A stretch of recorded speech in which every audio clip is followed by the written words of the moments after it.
All right. There we go. All right. So kind of the same deal as yesterday. This is my ninth grade history class. They have a little bit of background about the incidents that you've been involved in, a little bit of background about yourself as well. But this class has also had an opportunity to actually think through some questions and stuff that they might want to ask you. So if we could do kind of a similar thing to what we did yesterday, that'd be great. Sounds great. Hey, did you guys have a chance to talk to your friends who were listening yesterday when we Skyped? No? Good. So everything you hear will be new. Give you guys just a little bit of background about me. Before I do that, though, tell me, has anybody read the book or seen the movie Black Hawk Down? Okay. How about this for you guys, or even for some of you ladies? You ever seen the Black Hawk Down PlayStation game? Because there actually was a game that came out for like PS1, PS2 called Black Hawk Down.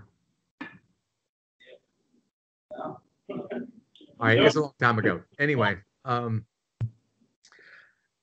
there's an actor who plays me in the movie. His name is Brian Van Holt, and basically where you see the Humvees in the movie, you're going to see the actor who's playing me. He uses my last name, so it's not hard to figure out where I am in the movie. But I'll tell you guys honestly, that movie is pretty realistic. It's just not nearly as violent as the real thing.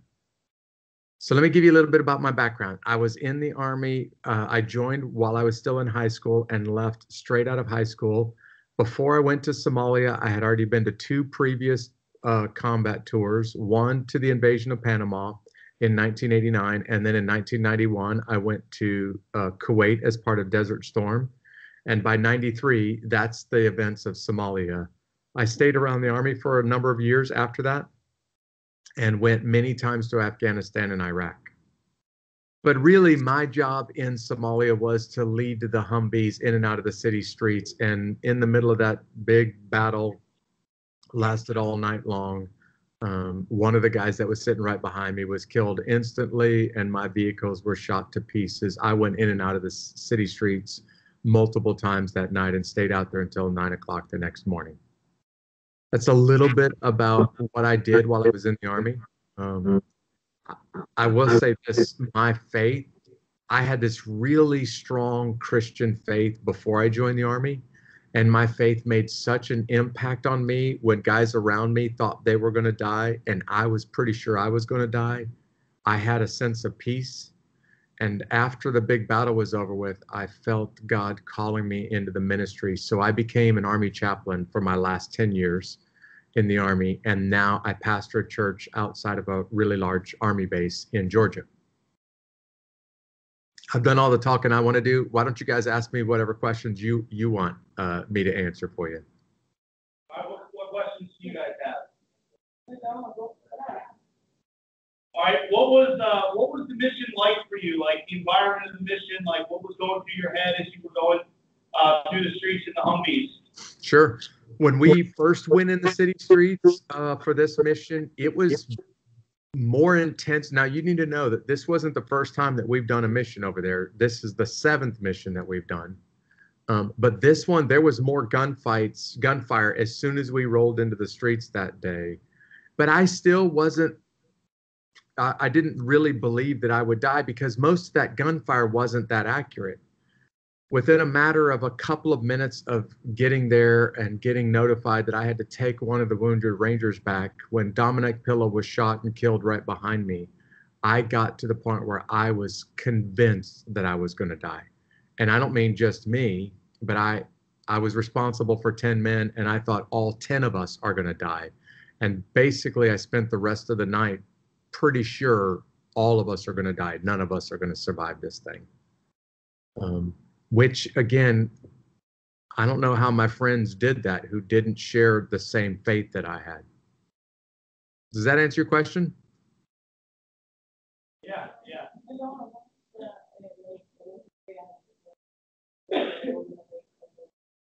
Oh, okay. What was your reaction when you heard that they were going to make a movie, or even the book, Mark Bowden's book about the incident?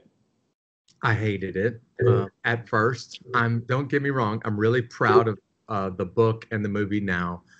But I was in the Army Rangers, and the Ranger Regiment was a special operations unit, which means we're supposed to be undercover, basically. And the fact that they were going to write a book about what we did, I really wasn't happy about. Then when I learned that they were going to use my real name, I thought that they would change the names. When I learned that they would use my real name, I was really, really unhappy. In fact, I asked them not to use my real name, but the Army gave them permission to use my name in the movie. I thought it would basically ruin my chances of staying in special operations now that everybody knows who I am. What was your opinion of the movie and the book after it came out? Yeah. They did the book, first of all, was really, really well done. And Mark Bowden interviewed a bunch of people. That's how the book became so accurate. But he just wrote well. That's why it sold so many copies. And when they made the movie, I thought, oh man, Hollywood's going to ruin this. They're going to turn it into this big political event, which it really wasn't. Or they're going to make it seem like we screwed up over there and we messed up, and that's why all of these people died. And when I first saw the movie, I was concerned this is going to be the movie studio will really distort what really happened. But now that I've seen it, I'm really pleased with the way that it turned out, because they basically just kind of showed what happened without trying to turn it into something that it's not.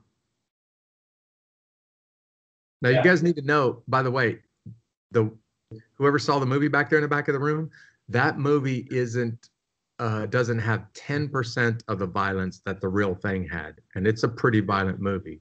The real thing was just much more bloody, much more violent.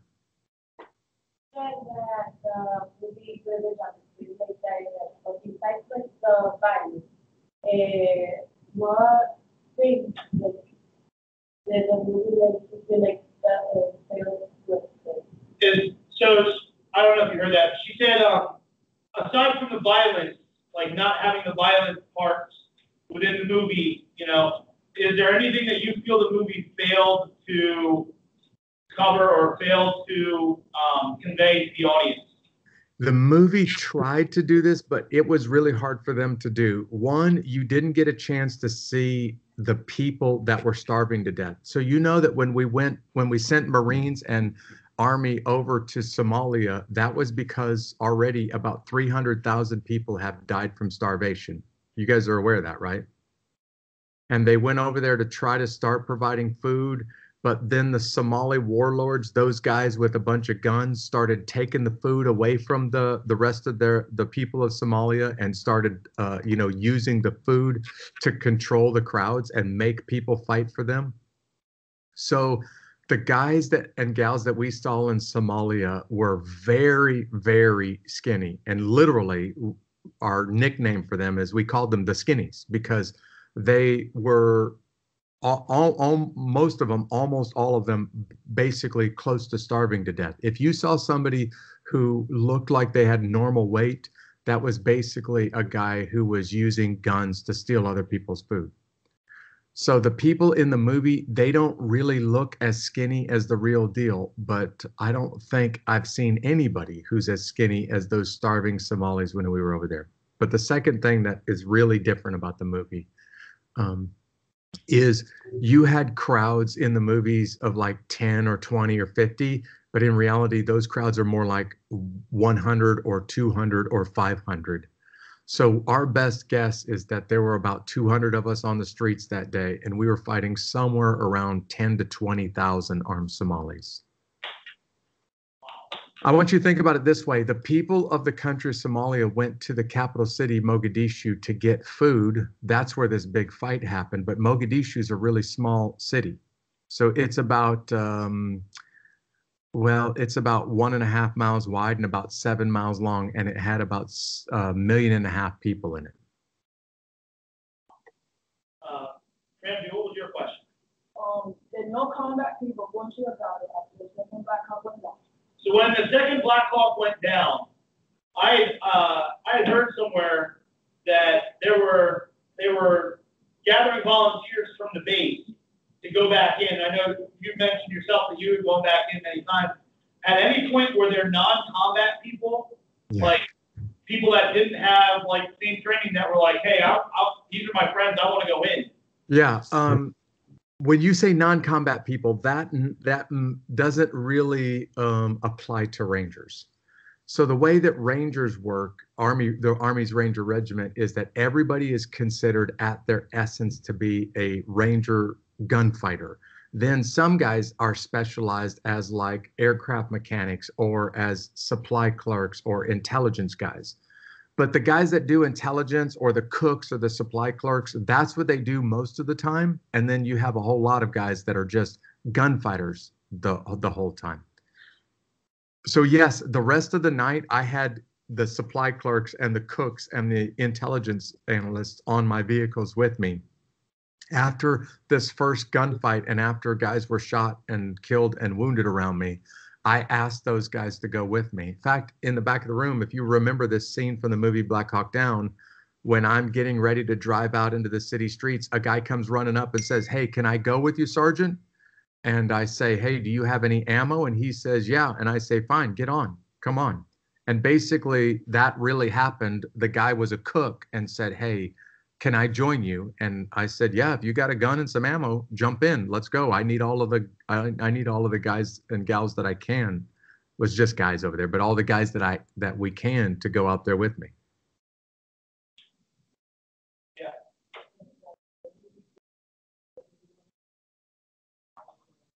What were your original, like, I know that God has clearly, dictated your path to you, but what was your plans for when you got out of the Army, when you first joined, or when you were thinking about it? What did you want to do when you were done? Sure. I originally joined the Army just because I didn't know what I was going to do next. I wanted to have some fun. I wanted to challenge myself, and I thought it was going to be cool. But I didn't know what I was going to do after the Army. I just figured I'd give it a try. I hated my first year or two in the Army because it was so hard. Being an enlisted soldier in the Army's Ranger Regiment is basically one of the toughest jobs I've ever seen in my life.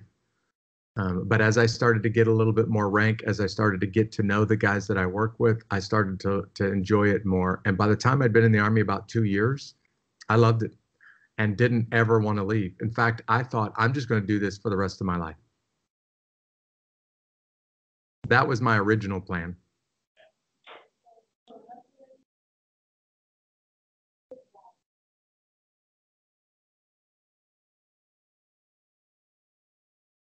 Your experiences in the military again, would you do it? Without a doubt, yes. I'm going to tell you, it was hard. I wouldn't wish some of the things that I went through on my worst enemy, but I'm the man that I am today because of a lot of what I experienced in the Army. And if I had to go through it all over again tomorrow, yeah, I'd do it.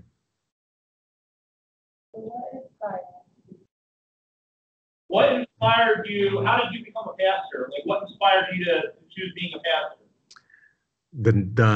I can tell you the exact moment and the exact spot, because the day after the big battle in Somalia was over with, when most of us, about half of our guys were killed or wounded, the guys that survived the battle were coming up to me the next morning. We were on the airfield sleeping in an airplane hangar, and these guys walked up to me and said, Jeff, you have something that I don't have, because I listened to your voice over the radio last night. And when I was totally terrified, you sounded like you were calm. In fact, some of my friends woke me up the next night and stopped me in the middle of the night and said, I watched you last night and everybody else was terrified and you looked like you weren't scared at all.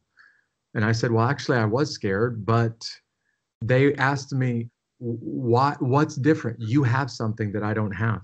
And I started telling my friends the next day about my faith in Jesus. And I'm proud to say a lot of them became Christians. But I've never really heard God speak to me with a real voice, but this sounded almost like I could hear God saying to me, Jeff, this is what I want you to do with the rest of your life. It's not kicking in the doors and killing bad guys. That's what I had been doing. I felt God telling me, I want you to spend the rest of your life helping men and women get ready to face eternity, get ready to meet me face to face. And that's why I ended up as an Army chaplain, also why I ended up as a pastor. But just so that you know, those years of being an Army chaplain, most of those years I served with those same Rangers that I was with in Somalia. So I asked this question yesterday, and I think it's a good question for these kids to hear. You know, typically when you join the military, you know, somebody that is like all about the military would almost be jealous of some of the opportunities that you've had in terms of, you know, you were in the invasion in Panama, you were in the storm, you were in Somalia, and I know you would go on to win the best ranger competition, which is I mentioned that to these kids. You know, these are very high up, awesome military experiences, and then you seem to take a complete different path, going, you know, the complete opposite direction. You know, what would people? Here's what I told the class yesterday.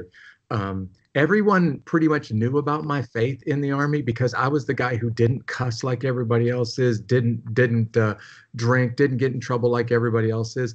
But I was also tougher and stronger and faster. And I just wanted people to feel like if you are a Christian, that doesn't make you weak. In fact, I think it should make you have a strength inside of you that's stronger than the people around you that are not a Christian.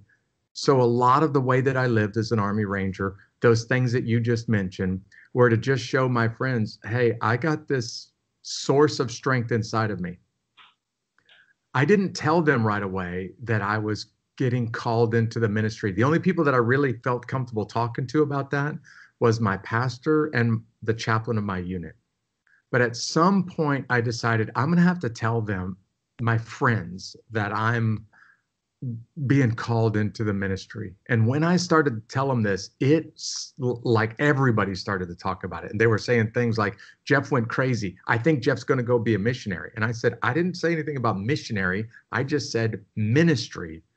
But a lot of my friends started talking about it and they thought I went off the deep end. And really what I was trying to tell them is, guys, my faith makes such a difference. It just makes sense that this is what I'm going to do because I can't separate what I believe and the way that I fight, or what I believe and how I live my life. There's no way to separate those two things. So it got a lot of people's attention when they found out that I was pursuing the ministry and planning on becoming an Army chaplain.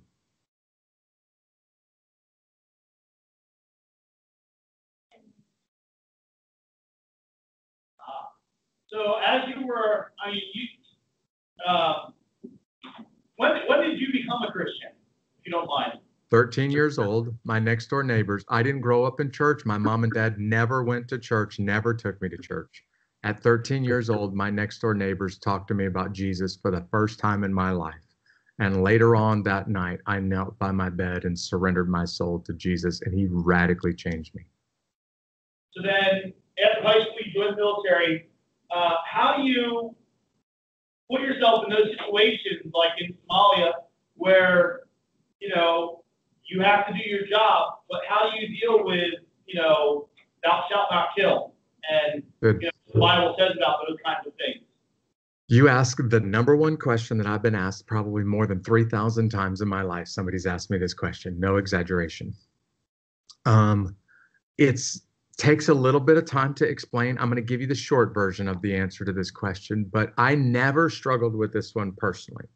I believe the Bible. I now teach the Bible to warriors who go to combat. I never struggled with being a Christian and having to kill bad guys for a couple of reasons. One of them is, if you look behind you, that flag that's on the wall behind you that says join or die. This is Benjamin Franklin's political cartoon before the Revolutionary War that said, if you want freedom, you must be willing to fight for it. And if you're not willing to fight for it, you can't possibly have freedom. And for me, the idea was somebody's going to have to go to war. Somebody's going to have to protect what we believe as a country. And I really think a Christian should be better prepared to do that than anybody, because I know where I'm going to spend eternity. But secondly, you asked the question about what the Bible says when it says, thou shalt not kill. Did you guys know that that's not really what the Bible says? It technically says, thou shalt not murder. And then the Bible makes some differences between killing and murder here. In fact, do this. Go back and read the book of Joshua and read about the cities of refuge. Because in these cities of refuge, the Bible says, if you killed somebody, you run to this city and the village elders will determine, did you murder them in anger and you wanted to get rid of them? Because if so, the people of the village will hand you over to the family of the person killed, an eye for an eye, a tooth for a tooth, a life for a life. But if you killed them and it wasn't murder, if it wasn't out of hate, then the village elders will protect you and not let that person's family come and take you life for life. So God not only sees a difference between the two, but expected his people to protect the person who killed, but hand over the person who murdered. And for me, what I did on the battlefield was trying to protect our America's way of life, trying to defend my country. But I didn't hate those Somali people. I just went over there to do my job. My job just happened to be killing bad guys.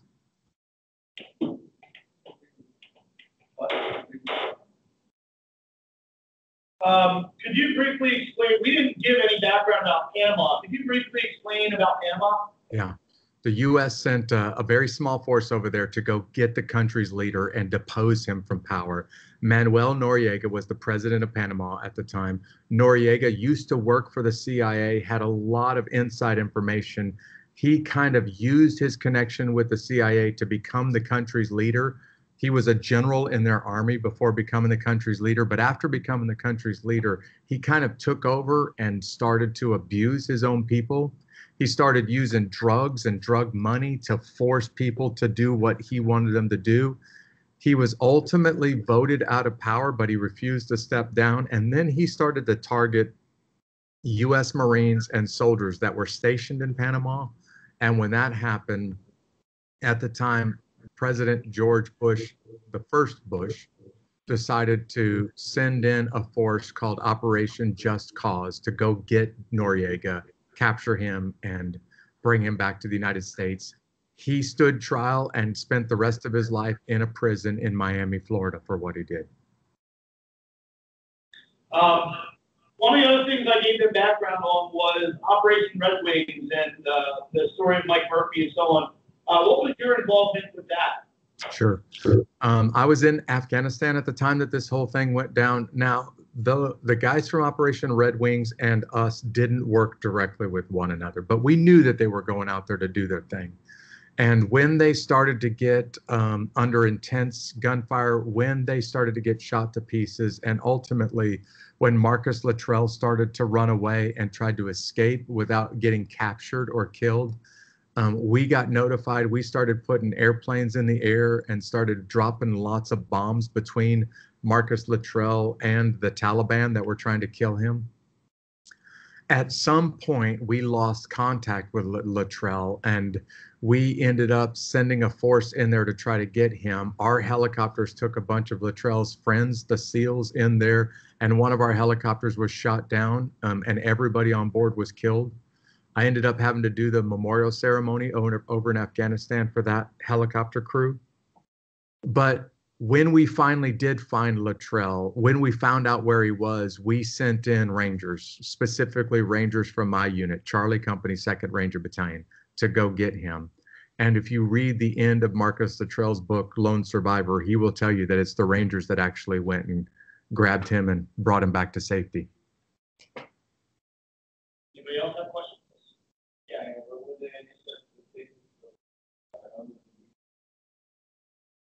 What were the initial expectations for the Battle of Mogadishu? What were you trying to do? Sure, we were trying to capture the warlord Mohammed Farah Aidid. He had about 12 or 15 guys in his clan that we were trying to capture as well, and they were going to go stand trial for murdering 24 United Nations workers. We got most of these 12, 15 guys from Aidid's clan. We still didn't get a chance to capture Aidid, and we were still looking for a couple of the top guys when we launched this big mission to go get these 2 guys from Aidid's clan. And then after that battle was over with, it became such world news that the president at the time, President Bill Clinton, decided to just pull everybody out of Somalia. So I'm telling you guys this because we never got a chance to finish our mission, and I really, really am upset that they never let us stay there and finish that mission. You sent us over there to go find some bad guys and to go capture them. I wish they would have left us there to go do that thing. What ended up happening with Aidid? Well, he survived. The United States just kind of dropped it, and then a few years later, he ended up turning his warlord clan over to his son. He ultimately died about 6 or 8 years later. Any last questions? Do you know what Somalia is like today? Yeah, it's worse than what it was in 1993. In fact, Stephen, if you get a chance, I don't know if you're familiar with my website. I went back there a few years ago, and there were a couple of documentary crews that followed me and one of my friends from the big battle when we went back to Somalia. So these documentary crews created a little short movie, and there's a website out there called Return to Mogadishu.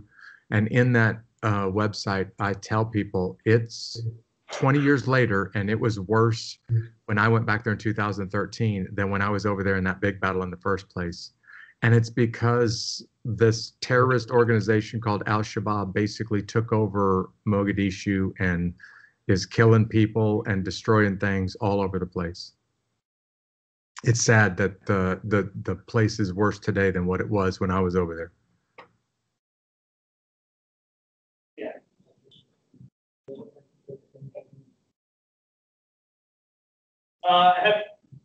Have you ever been compared to Desmond Doss?